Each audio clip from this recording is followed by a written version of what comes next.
Namaskar, this is Firstpost and you're watching Vantage with me, Palki Sharma.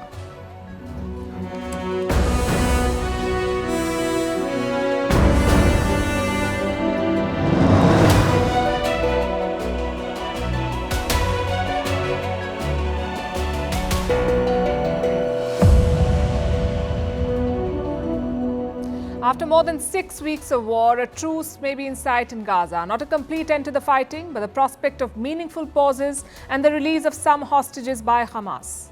We'll tell you about the deal being brokered by Qatar. Meanwhile, BRICS has called a meeting to discuss the war. India's Prime Minister Narendra Modi will not attend. We'll tell you why. The latest twist in the Sam Altman drama. He is joining Microsoft, or is he? Saudi Arabia and China have signed a currency deal, a major step towards de-dollarization. Italy has had an epic mafia trial, 200 people convicted with a cumulative sentence of over 2,200 years. Hungary's Viktor Orban is training his guns on the EU chief and linking her to Soros. And Taylor Swift is feeling the heat. We'll explain the headlines first. War hit Ukraine marks the 10th anniversary of the Maidan Revolution. The protest movement led to the ouster of Kremlin-backed President Viktor Yanukovych. Meanwhile, leaders have once again started making a beeline for Kiev after US Defense Secretary, now EU Chief and German Defense Minister visit the Ukrainian capital. Azerbaijan accuses France of stoking a new war in the Caucasus. Its president slams Paris for arming Azerbaijan's arch-rival Armenia. Baku and Yerevan have been locked in a decades-long conflict over Nagorno-Karabakh. France, home to a large Armenian diaspora, has been criticized by Baku for having a pro-Armenia bias. Germany freezes part of its budget after an adverse court ruling. Last week, a court ruled that Chancellor Olaf Scholz's coalition had broken rules. $65 billion meant for pandemic support were diverted to a climate fund. Now, most projects under the climate fund have been suspended. Argentina will not be joining BRICS. That's the claim made by the new president's top aide. Javier Milei won the presidential election on Sunday. Milei's aide says Argentina has nothing to gain by joining BRICS now, but does not rule out joining the bloc in the future.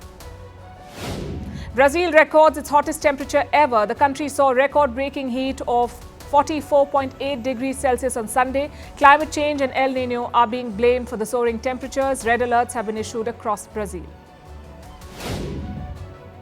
And US rapper A$AP Rocky will stand trial for allegedly shooting his friend. The incident took place in Hollywood in November of 2021. The 35-year-old, who shares 2 children with Rihanna, denies the charge.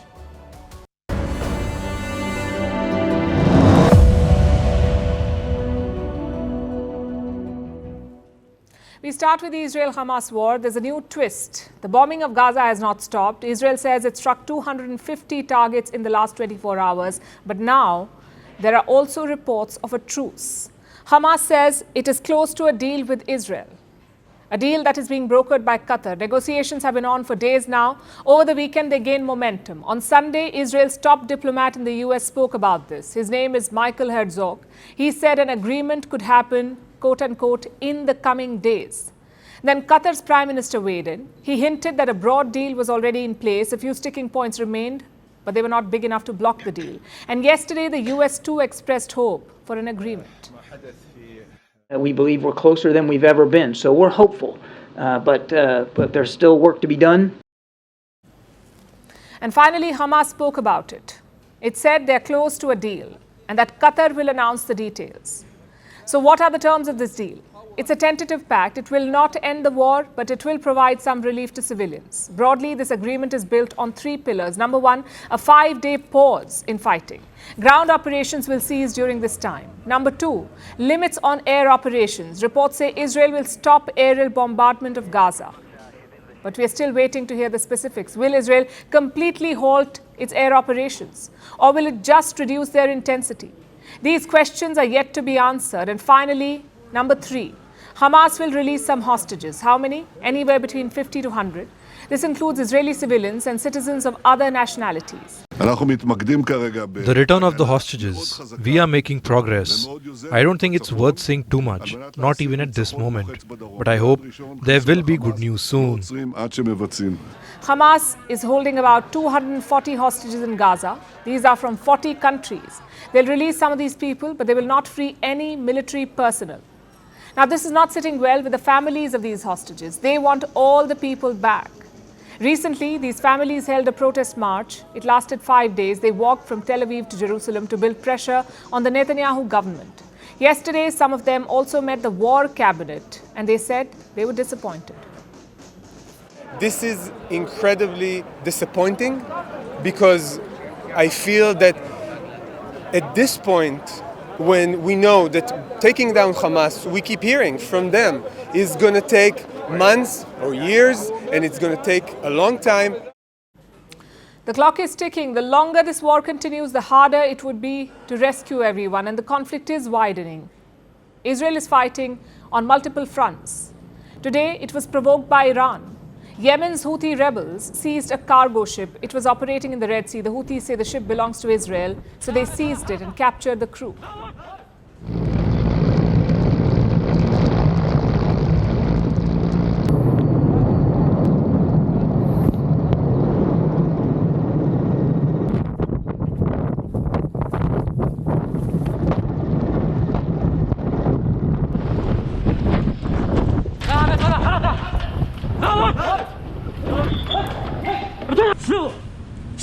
Shoot!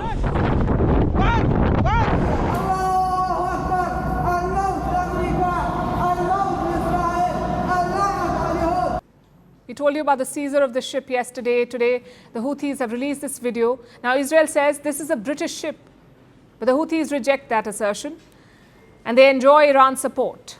They're now targeting Israel. They say such cargo ships are legitimate targets until Israel stops its operations in Gaza. Meanwhile, Israel has also released another video apparently showing a mosque in Gaza. The IDF says it is used by Hamas to make rockets. Take a look at this. את הקירות, התגלנו שני דברים, אחד מהם זה פיר. עומק משהו כמו 5 מטר, שנמצא ממש פה מתחת למסגד, פה במרתף שלו. זה מה שנמצא כחלק מהפשיטה. ניתן לראות פה כל מיני עזרים לייצור אמל"ח. ובחדר הזה ניתן לי ממש לראות המון חלקים של ייצור אמל"ח, יש פה פצמ"רים, רש"קים טרמוברים, RPG. Now, we cannot verify these claims. Israel is fighting this war both with guns and cameras. It is releasing such videos every day to justify the offensive and to fight the narrative war. And the other side too is unrelenting. They keep trashing the Israeli version of events. They go over these videos frame by frame and highlight what they call inconsistencies, like this one. Israel released a video a few days ago from inside the Al-Shifa hospital. Within hours, they deleted it. Then they uploaded another video the next day, apparently after removing some bits. Then there was yet another video, an Israeli soldier inside one of the Hamas tunnels. He showed curtains and suggested that they could have been set up to record hostage videos. Now, Israel's critics say that such curtains are common in Palestinian households. So this is very much a narrative war, and it is intensifying. How do we verify which version holds water? The United Nations wants to do it. They have reached out to Israel. They want to visit the Al-Shifa hospital to check for themselves if there is a tunnel underneath. So we haven't heard the end of this. Now let's focus on the IDF operations in Gaza. Israel has been targeting hospitals. The first was the Al-Shifa hospital. The second is the Indonesian hospital. It was attacked on Monday. The world has condemned these attacks, but Israel says there is good reason to target hospitals and that Hamas terrorists are hiding in there. In fact, Israel has deployed a special unit for this, for information gathering and intelligence. It is called Unit 504. Apparently, this unit has been critical. They were the ones who uncovered Hamas' presence in Gaza hospitals. Our next report tells you all about this elite spying unit. The 1973 Yom Kippur War was a turning point for Israel. The Israeli Defense Forces didn't foresee the attack, and the intelligence took the blame, which forced it to do a rethink. What was intelligence going to look like in the coming years? There was already the IDF intelligence, several units of them. But the war propelled the rise of two agencies, namely Mossad and Shin Bet. They were now in charge of Israel's intelligence along with the IDF. Which brings us to Unit 504. It's a special Israel spying unit. It belongs to the IDF and has been involved in intelligence operations for long. Unlike the Mossad and Shin Bet, it has more presence on ground and is engaged in more critical operations. Now, Unit 504 has been involved in Gaza before. But since the last decade, it was more of Shin Bet's responsibility. However, all of that changed on October 7th. Hamas attacked Israel. It took 200 citizens hostage. The country was in shock. And the intelligence agencies aghast at missing all signs of the attack. So immediately after the attack, this Unit 504 doubled down. They built a makeshift headquarters. This was in the south of the country. It doubled the size of its unit, and just like that, it was back in Gaza after a decade-long hiatus. Unit 504 had its job cut out. They had 4 main goals: providing support for the ground operation, intelligence gathering to find targets, leading the evacuation effort, and ensuring the civilian population in Gaza evacuates southward. But their top priority was tracking Hamas. And they seem to have uncovered their presence in Gaza's hospitals. The unit says they interrogated a few Palestinians. They talked about a heavy presence of Hamas in these hospitals, some 80 to 100 people. They also said that Hamas was using people as human shields. That's something Hamas has done before, so it's not unlikely at all that they would do it again. The IDF claims a Gaza resident also talked about Hamas' presence at these hospitals. They were dressed as hospital workers, doctors, and nurses. Hamas was hiding rockets with blankets and then using these rockets to carry out strikes. Anyone who protested risked their life. Unit 504 has also arrested 300 people. People it says are Hamas terrorists. How did they manage that? Well, according to the unit, there were a few tactics. One, information from Palestinians. The IDF says it got calls from Gaza residents. They wanted to help them with intel. The second is Arabic-speaking field interrogators. There were dozens of them, and they were spread all across Gaza. After well over a month, Israel has given the world a sneak peek into Unit 504's operations. Operations that are crucial in this war. This unit continues to be on the ground, gathering intelligence and tracking Hamas down in Gaza. Their job is not done until all the hostages are back, safe and sound.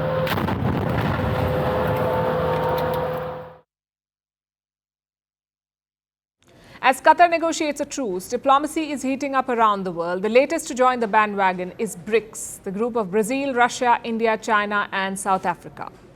The BRICS, they're holding a summit to address the situation in Gaza. It is being called, and I quote, an extraordinary joint meeting on the Middle East situation. Now, this will be a virtual meeting.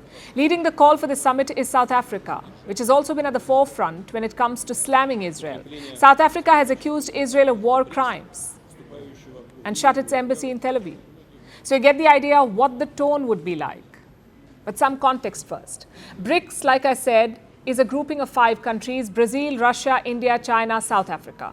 This year, they added 6 more countries: Argentina, Egypt, Ethiopia, Iran, Saudi Arabia, and the UAE.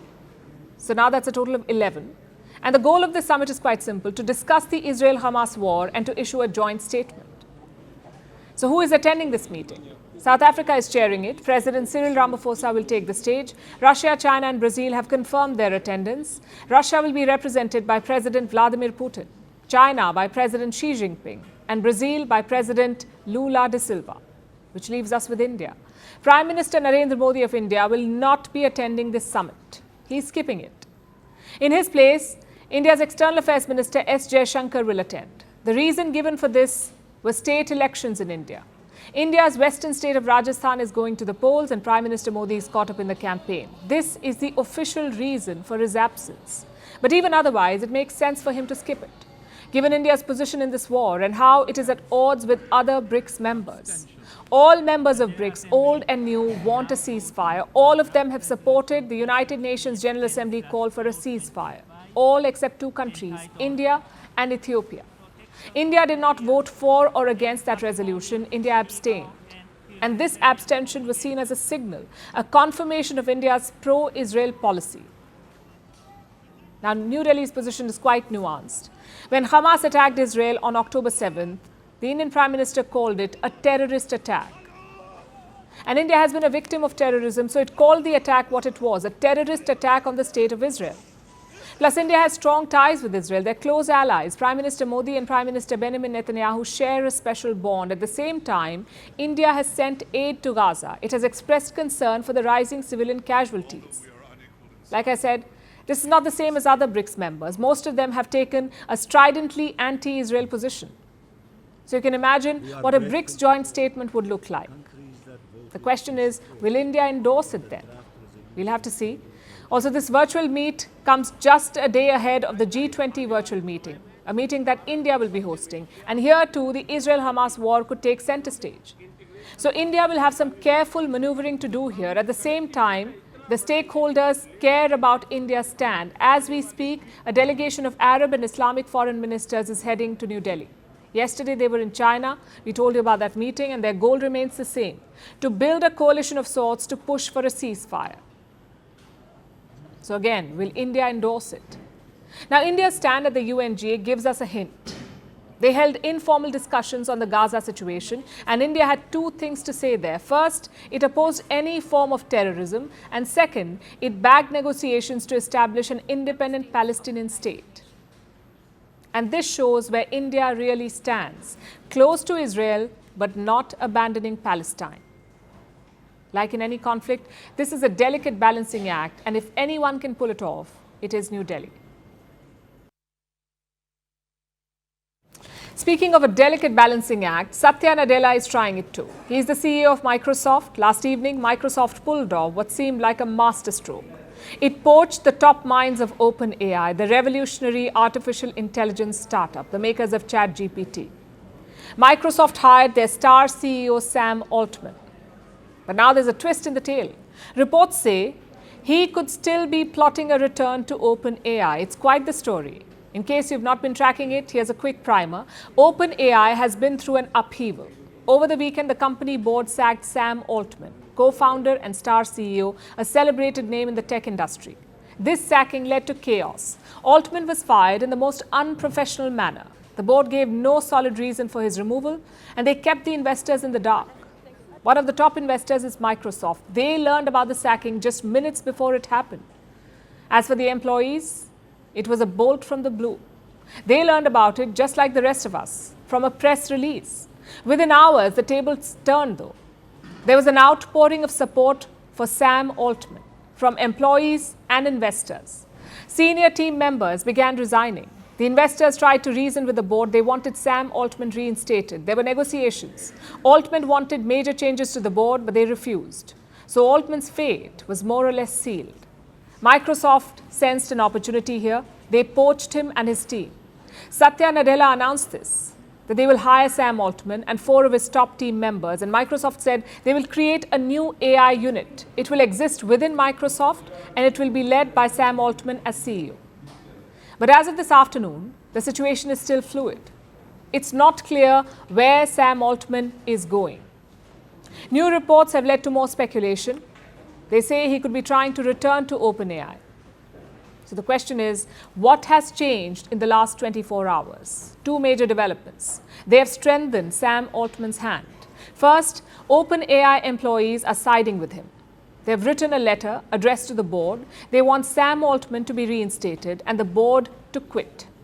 Else, they will all resign. Now, according to reports, OpenAI has 770 employees. Out of these, some 747 have signed this letter. That's over 90% of the company siding with a fired CEO. It's as dramatic as it gets. And what are these employees saying? They say they have an assurance from Microsoft they will join the company if OpenAI does not get its act together. Interestingly, one board member is among the signatories. Ilya Sutskever, co-founder and chief scientist. Apparently, he was the one who plotted Sam Altman's ouster, and now he has switched sides. Yesterday, he regretted the board's actions, and then he joined the employees in their protest. Meanwhile, the board is facing pressure from investors as well. You already know about Microsoft. They are the major investor. OpenAI has other investors as well, like Thrive Capital, Khosla Ventures, and Tiger Global Management. And they too are siding with the fired CEO. They want him to return. So Sam Altman holds the cards now. And the board of OpenAI is public enemy number 1. They're under intense pressure. Where does this leave Microsoft? Satya Nadella does not seem too bothered by this churn, and he's been in the thick of things here. From negotiating with the board to rallying support for Sam Altman, he's involved in all of it, and Microsoft's position seems secure. This is what Satya Nadella said in an interview today, and I'm quoting, "Irrespective of where Sam is, he's working with Microsoft. Reports say if he returns to OpenAI, Microsoft will be fine with it, but they have two conditions. One, they want the board of directors to quit, and two, they want OpenAI's governance structure changed." So this is still a developing situation. On day 4 of this boardroom battle, it's advantage Sam Altman.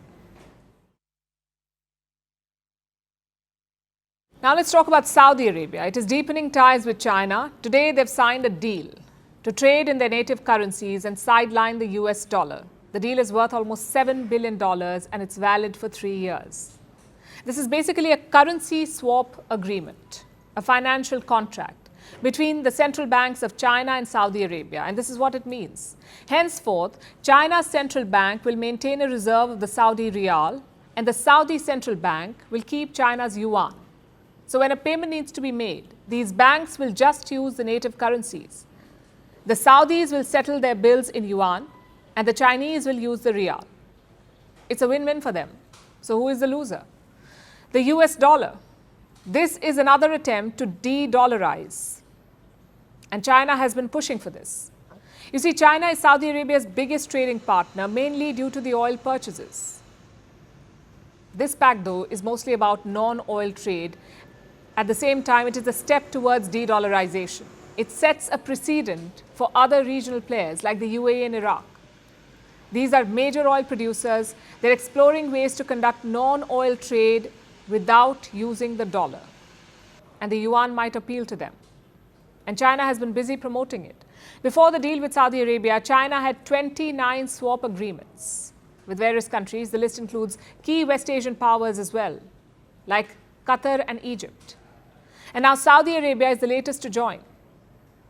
Just another step in their deepening relationship, the one between Riyadh and Beijing.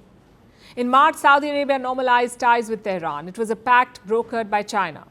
In August, the BRICS decided to expand. And here too, China pushed for Saudi inclusion. And this week, Saudi Arabia's foreign minister visited Beijing seeking China's support to de-escalate the Gaza war. Plus, they have booming bilateral trade, mostly thanks to China's large crude orders. Let's look at some numbers. Last year, China paid $65 billion to Saudi Arabia. This was just for the crude purchases, $65 billion. It made up about 83% of the kingdom's exports to China.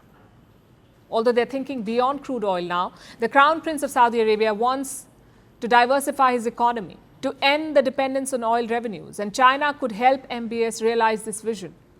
Last year, Xi Jinping visited Riyadh. Several agreements were signed. They were valued at about $50 billion, $50 billion.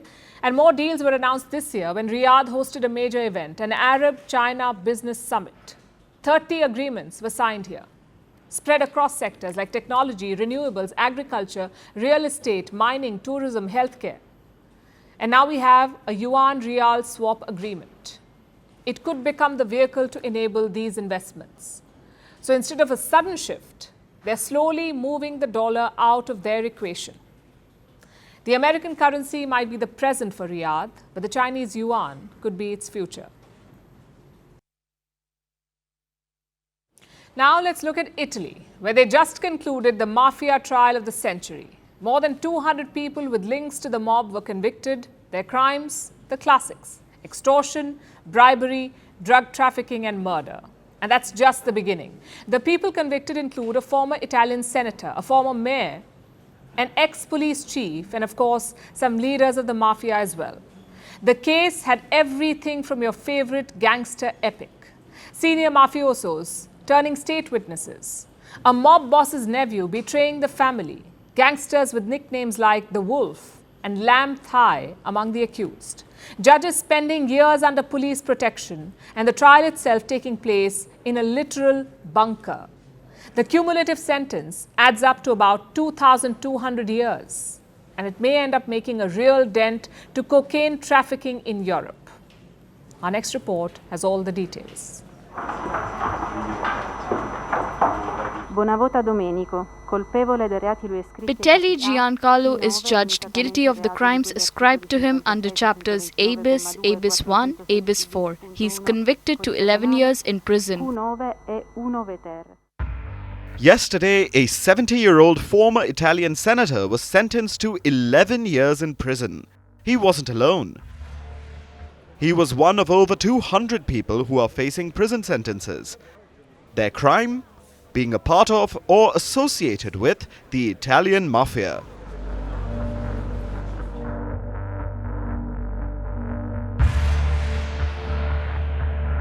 Many familiar with the mafia automatically think of Sicily and the infamous Cosa Nostra. Yesterday's judgment wasn't about them.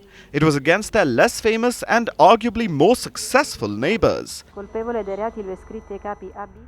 The mafia from Calabria, the 'Ndrangheta.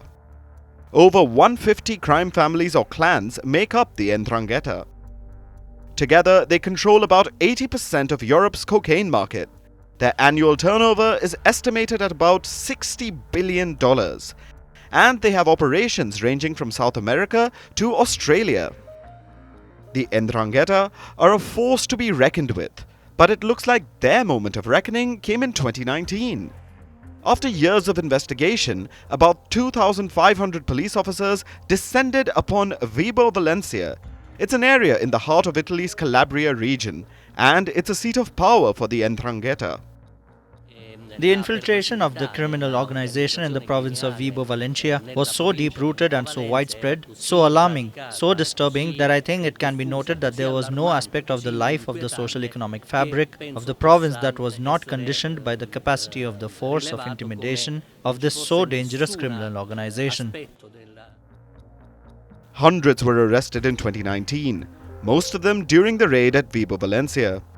After this, some gangsters collaborated with the police, and more associates were picked up. When the trial finally began in 2021, about 330 people were facing charges, including that senator we mentioned earlier. He was a member of the Forza Italia party, led by former Prime Minister Silvio Berlusconi. The party is a member of Italy's present ruling coalition. But it wasn't just one senator. You had the former mayor of a town called Pizzo, regional council members, at least one police chief, and a number of people from various walks of life. Most of the defendants were judged to be hand in glove with the mafia. More than 200 of the 330-odd defendants have been pronounced guilty in what looks like Italy's biggest mafia trial since the 1980s. Surely that cruel, violent and recurring part of the 'Ndrangheta, which has sown that sense of fear for decades, is hit. There is a strong message that civil society, and especially those entrepreneurs and shop owners who are still being crushed by the 'Ndrangheta's stubbornness, that they can't trust the state. There is a need for us to make our own contribution through the power of reporting to the police. This is certainly the most important message coming out of this first instance verdict. It wasn't easy to reach this verdict. The judges have been under police protection for the duration of this trial. That's about 2 years and 10 months. The trial itself took place in a call center on the outskirts of the city of Lamezia Terme. A normal courtroom wasn't secure enough. The call center was fortified into a makeshift bunker. There were even metal cages installed for the defendants. After all, it's dangerous to take the stand in a mafia trial. Then, there wasn't enough proof to find all 330 suspects guilty. About 100 had to be acquitted. And the worst part is, this trial only focused on one of the major 'Ndrangheta families, the Mancuso clan of Vibo Valentia. They are one of the most powerful in the 'Ndrangheta, but they aren't the only ones. The other top bosses are yet to face justice. Despite this, the trial was a historic first step. A massive blow to the 'Ndrangheta. But the work has just begun. Italy should celebrate this victory, but it cannot rest on its laurels just yet.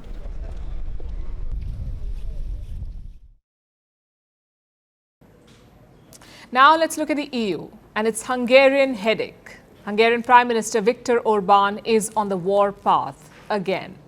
And his latest target is Ursula von der Leyen, the president of the European Commission. Orban's Hungary is the rebel among the EU member states.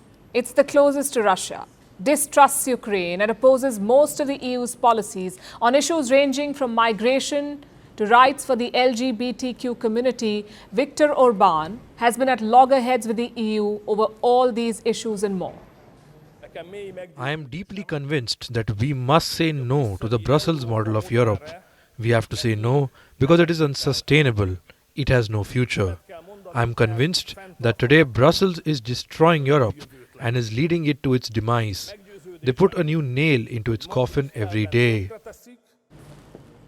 That speech was from Saturday, a day after Orban announced a quote-unquote national consultation. It's a non-binding informal survey that is going to be circulated in Hungary. Citizens will be asked what they think about several EU policies. The exercise will not have any legal repercussions. It's mostly a message to the European Union that Hungarians stand with Viktor Orban and against them. At least that's what Orban hopes the results will show. And he is sparing no effort to ensure that Hungarians turn against Brussels. We will resist the crazy ideas of Brussels bureaucrats. We will resist the migrants' invasion. We will resist the gender propaganda, and we will resist the illusions over the war in Ukraine and Ukraine's unprepared EU membership.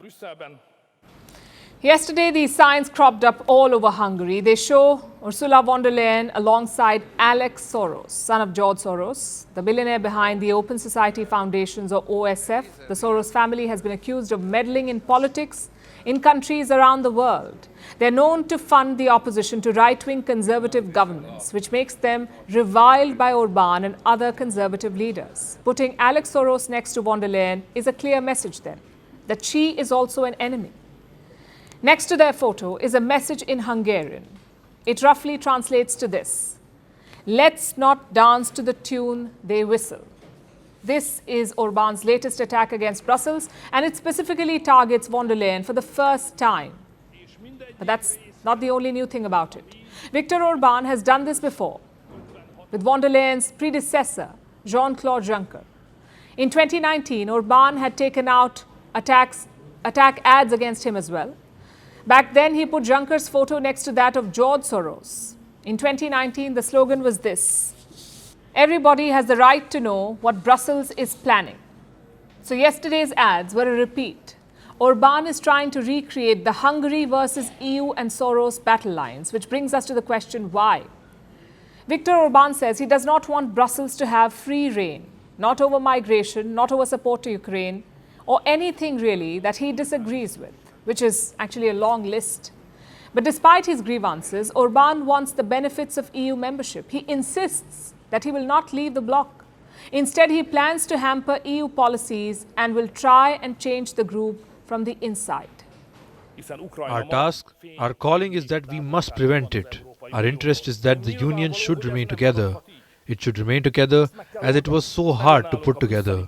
We must not leave the Union, but change it. And it is only possible if radical changes happen in Brussels. So what do Brussels and von der Leyen think about all of this? Apparently not much. Reports say Ursula von der Leyen was completely unfazed when she heard about the ads. An EU spokesperson later said, and I'm quoting, "Let's be clear. We know this is not the first time. It's probably not the last time. We have business to do. We have crises to manage. We have policies to implement." Which can be translated to, we don't have time to deal with that nuisance in Budapest. Orban may be a perpetual thorn in the EU's side, but is it safe to just ignore him? Because like it or not, he is leading an EU nation. He does have a say, and if he's training his guns on von der Leyen, the EU's unity and any shred of legitimacy are both at risk. Be it bad press or stage-hogging stars, not much could stand in Taylor Swift's way. But now she's feeling the heat. The pop star is confronting climate change in her concerts. Last week, her global Eras tour began in Brazil. But along with fanfare came soaring temperatures topping 39 degrees Celsius and humidity reaching dangerous levels. On stage, Taylor Swift appeared to have difficulty breathing. Off stage, concert goers complained about heat and fatigue. On Friday, a 23-year-old fan collapsed at an Eras concert and died. But Swift's concerts are not the first to be affected by climate change. Reports say just this year, at least 30 major concerts were impacted globally. Our next report tells you more. Taylor Swift, one of the most successful pop stars, was welcomed to Brazil on Thursday. The excitement was palpable. Even the statue of Christ the Redeemer swiftly turned into a Swiftie. It appeared as if it were clad in a t-shirt, similar to the one from the You Belong With Me music video. But there was one problem. Brazil's warm welcome came with its unseasonal heat. Swift brought the global Eras tour to Rio de Janeiro, where the temperatures topped 39.1 degrees Celsius and humidity reached dangerous levels. Due to this, the heat index, or what the heat actually felt like, crossed 59 degrees Celsius. It goes without saying that this is extremely dangerous, a so-called wet bulb temperature that can lead to complications like heat strokes, cardiovascular problems, seizures, and even organ failures. It seemed like a cruel summer in Rio, and this played out during Swift's concert on Friday. The pop star appeared to be struggling to breathe on stage. There was blank space in her performance, but not in her stadium. Swifties complained of overcrowding and inadequate distribution of water. Concert goers weren't allowed to bring in their own water bottles. One 23-year-old fan collapsed at the show and died. The exact cause of death hasn't been confirmed, but reports say she suffered 2 cardiac arrests. After the tragedy on Friday, the Eras show for Saturday was postponed until Monday. These events are devastating, but Swift's gig isn't the first to be affected by climate change. In July, 3 Pearl Jam shows were cancelled. Singer Eddie Vedder damaged his throat due to heat, dust, and wildfire smoke. During the same month, country singer Jason Aldean collapsed on stage. He had a heat stroke. In September, Ed Sheeran's fans were forced to evacuate tents and cars amid storms. Reports say just this year, over 30 major concerts were impacted due to extreme weather across the world. The fact is, extreme weather is here to stay, at least for the foreseeable future. Like most facets of life, it also affects concerts. So the tragedy during the Eras concert should be a wake-up call. In this climate era, the industry needs to adapt. Again, take Swift's concert for example. After complaints of not being able to bring water to concerts, the rule has been scrapped. The Brazilian government has also stepped in and is trying to make water easily accessible at concerts. The gig organizer also added new free water distribution points and strengthened medical care services. Simple steps like these can avoid terrible situations. After all, music events are a source of joy. If they want to remain so, it's time they adapt to our warming planet. And maybe take advice from Swift when she says, if you fail to plan, you plan to fail.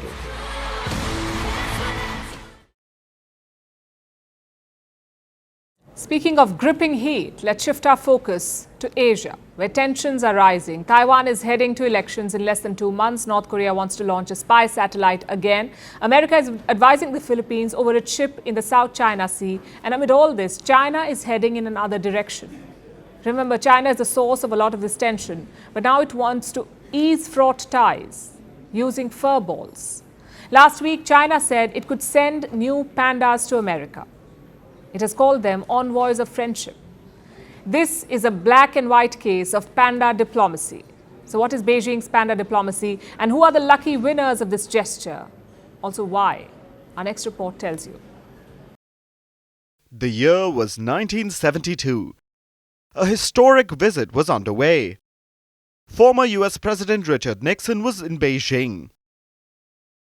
Over dinner, the First Lady, Patricia Nixon, told China's Premier, Zhou Enlai, that she loved pandas. And there it was. China sent 2 pandas to Washington as a gift. And so began China's panda diplomacy with the US. Over the decades, more bears were added to the list. 4 American zoos hosted Chinese pandas consistently. They became vastly loved. Fans sometimes traveled thousands of kilometers to catch a glimpse of them. When the original pandas from 1972 died, China sent 2 more pandas to Washington in 2000. But earlier this month, pandemonium gripped America. Pardon the pun. These pandas were due to go back to China, so the bears were escorted to the airport with the pomp of a presidential convoy. They were put on a FedEx flight, the Panda Express, with 220 pounds of bamboo, a vet and 2 zookeepers. But expiry date or not, Americans miss their pandas, and now Beijing wants to remedy this.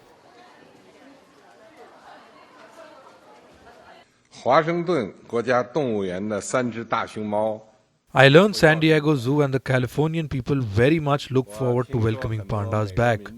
Pandas have long been envoys of friendship between China and the US. We are ready to continue our cooperation on panda protection with the US. In recent years, tensions have been rising between America and China. Many would say, in the past, China has carefully curated these fraught ties. But now it wants to ease the furor by sharing these furballs. Beijing could send new pandas to the US.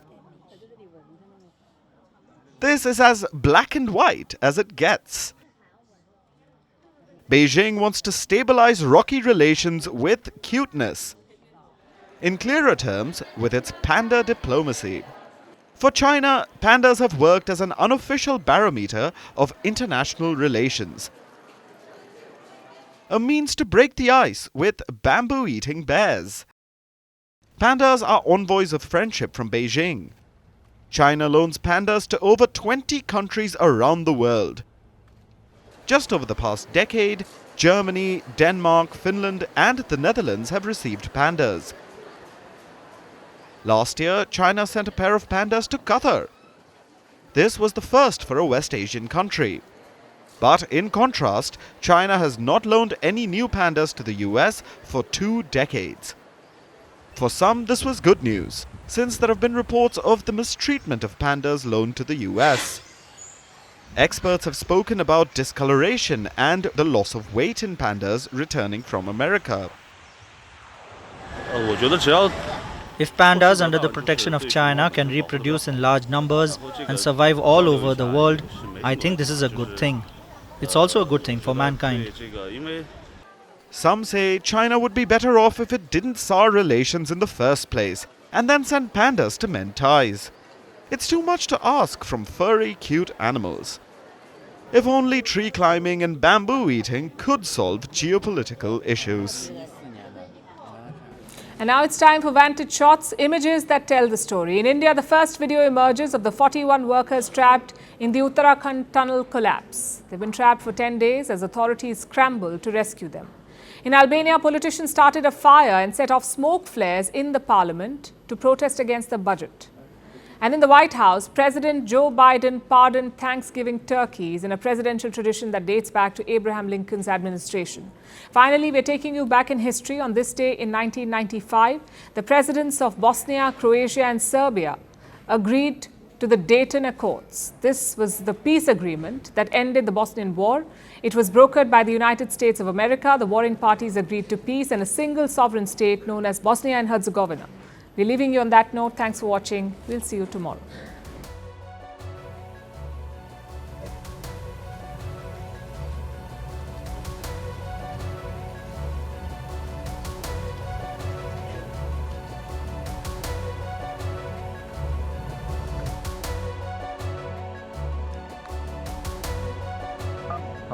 आवाज आ रही है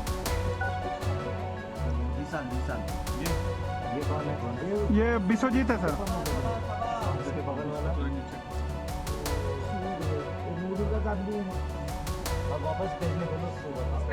थोड़ी देर में पानी से pipe को साफ करेंगे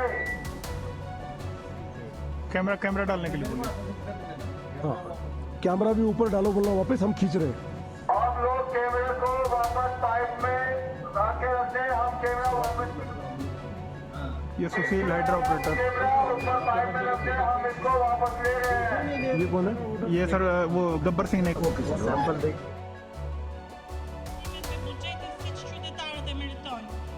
Do dinog ai ei përjashtuar nga 73 vota pro miratohet në parim. Projekt ligj për disa shtesa në ligjin numër 92/2014 për tacimin mbi vlerën e shtuar në Republikën e Shqipërisë ndryshore këvendit, votimi do të jetë në parim, hapet votimi për prezencën. 73 deputet janë prezent, mbyllet votimi, vazhdojmë me votimin e akteve.